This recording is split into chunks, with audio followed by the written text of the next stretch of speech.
આ તરફ સોમનાથ નજીક વેણેશ્વરમાં ડેમોલિશન થતા વિવાદ થયો છે। ગૌશાળાને દૂર કરવાની જાણ થતા એમએલએ ત્યાં દોડી આવ્યા હતા।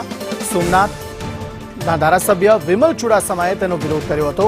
સ્થાનિકોએ એકઠા થઈને ધારાસભ્યએ તેમાં મળીને આ વિરોધ કર્યો હતો। કોળી સમાજના યુવાનો દ્વારા ગૌશાળાનું સંચાલન થાય છે। સોમનાથ ટ્રસ્ટની જમીન પર આ ગૌશાળા ચલાવાય છે।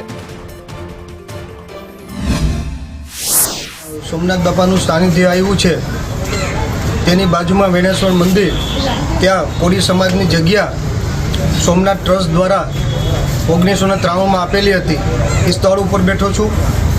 કાલે સરકારી તંત્ર દ્વારા આવીને અહીંયા કહેવામાં આવ્યું, કારણ કે આ કોળી સમાજની જગ્યા ટ્રસ્ટ દ્વારા 1993માં આપેલી હતી।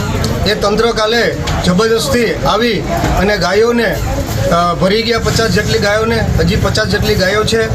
આજે સવારે તંત્રએ કીધેલું કે અમે આ ગાયોને પણ ભરી જશું, રામદેવ પીર મહારાજનું મંદિર પણ તોડી નાખશું અને ગૌશાળા પણ તોડી નાખશું અને કોળી સમાજની બંધી પણ તોડી નાખશું।